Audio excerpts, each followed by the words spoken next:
G'day nappers and welcome back to Dante's Domain. We are halfway through 2021 today. I took a look at the calendar this morning and I was like, whoa, it is July. What fun can we have? And I was thinking we would do a little recap of my best/favourite pulls and acquisitions so far this year. So obviously we still have 6 months to go where we want to chase down some spicy shiny cardboard.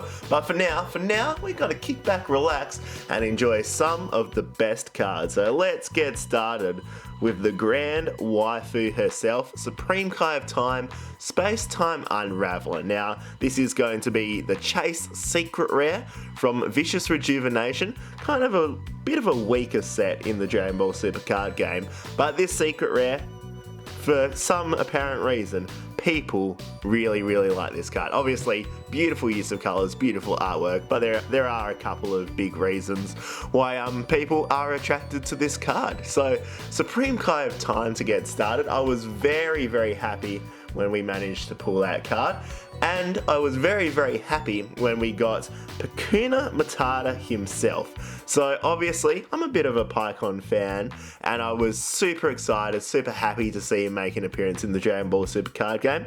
Bit surprised to see him as a secret rare, but still very happy nonetheless. Now, this card doesn't have too much value to it for a secret rare card, and there were a lot of people who just weren't impressed at all with Hakuna Matata here, but Hakuna Matata was just such a big part of our Vicious Rejuvenation openings here at Dante's Domain. We have to show this beautiful green man some love, so we'll put those two over to the side and then come into one of my favourite cards for the year so far, which is this beautiful SS3 Son Goku Even Further Beyond. So I am a massive fan of the Buu arc. Most of you guys who've watched me for a little while would know that. I love the Buu arc all the way from Great Saiyaman to the end of the Kid Buu saga and the end of Dragon Ball Z.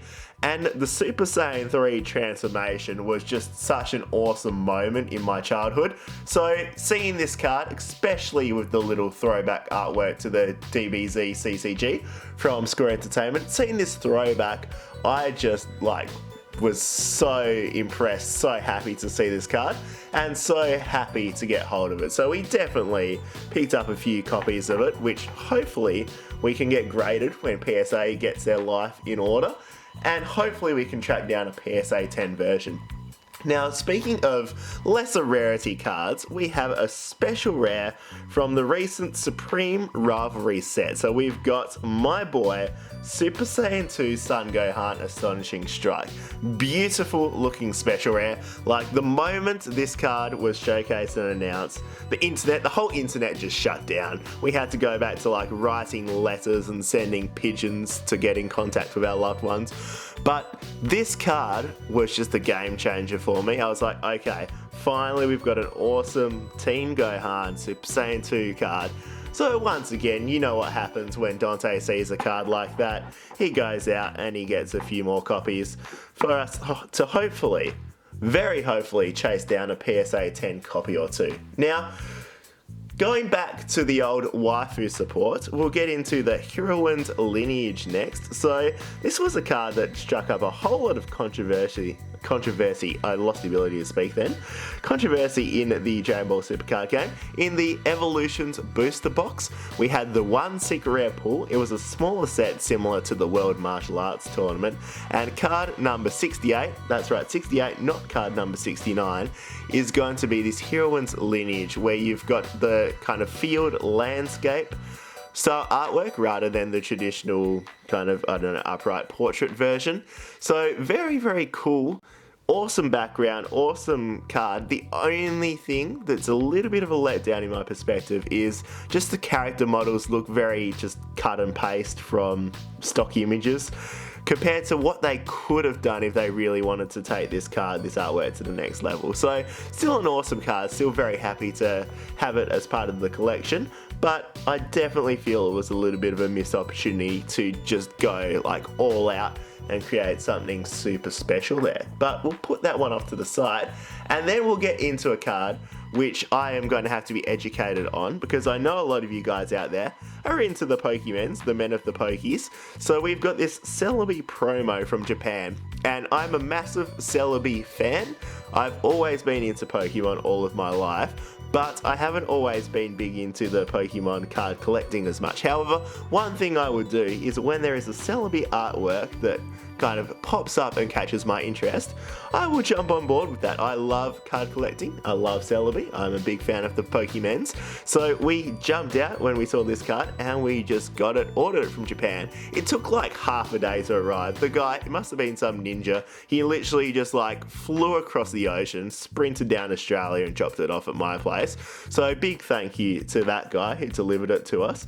But just love this artwork. There are some great Celebi cards out there, but this would have to be one of my favorites, if not my favorite. So hopefully we'll get this one graded at some time. I really don't care if it comes back like a PSA 8 or something. I think it's in pretty good condition, but just to have the nice PSA case around that card. We are a Celebi fan here, so we'll put Celebi off to the side as well. And then we'll get into some of our new flavour for the month. Something that I've very much enjoyed collecting is going to be the Flesh and Blood card game. Now what we have here is going to be a beautiful rainbow foil majestic invert existence, and this is going to be first edition Monarch.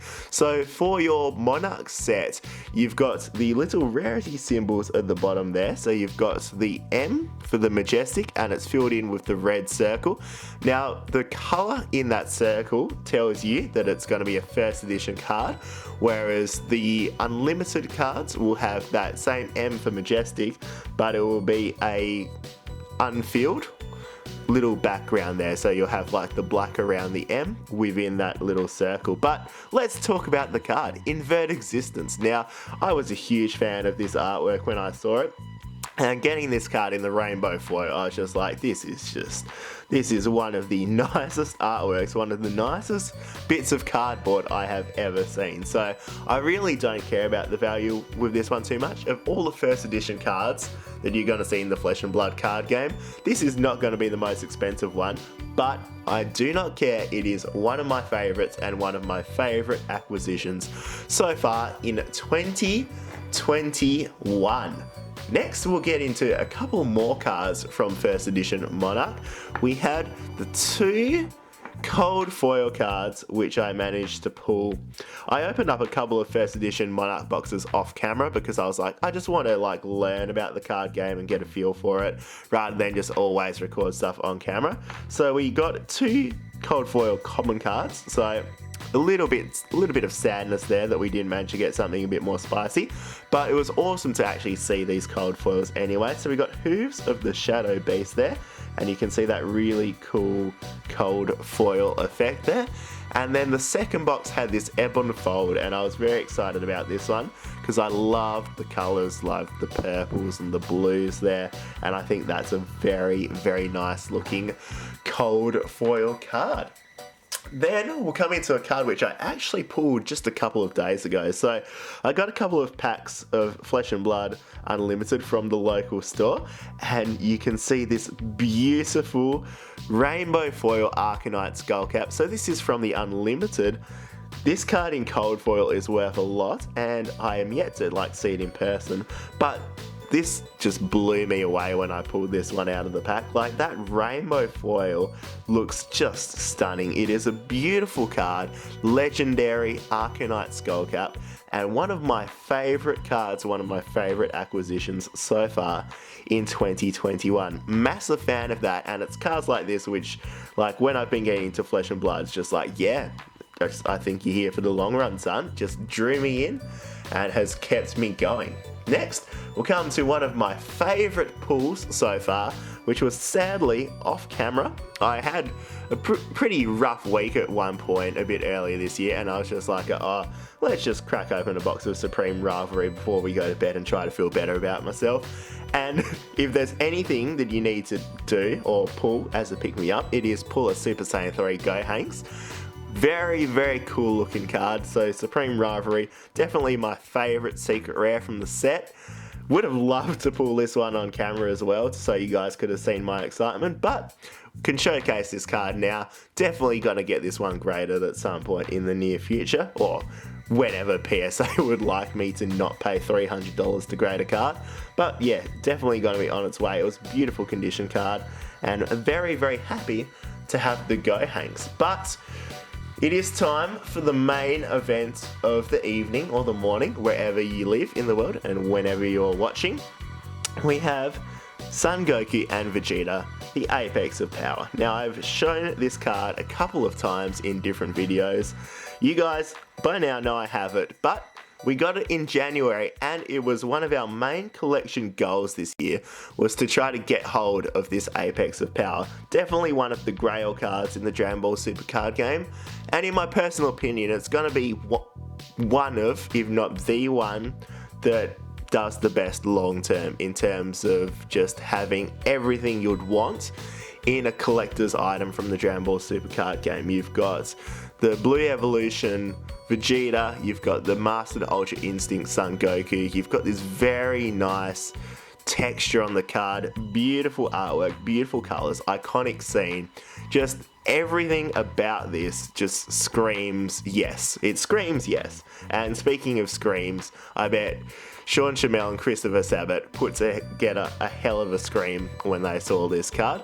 So definitely one of the best acquisitions we could possibly have. I was super stoked to get it. But yeah, that is a little recap of how things have gone for Dante so far in 2021. So we're going to have a lot more awesome card collecting content coming your way here. And hopefully the second half of the year can be just as spicy as the first half was, because it has been an awesome time so far to be a card collector and to enjoy what the world has to offer in 2021. But other than that, thank you very much for watching. Please let me know in the comments below, what are your best pulls and acquisitions in the last 6 months to start the year? I'd love to hear from you guys and see how the world, how life has treated you in the old cardboard realm. But other than that, take care, and I'll see you next time at Dante's Domain. Farewell.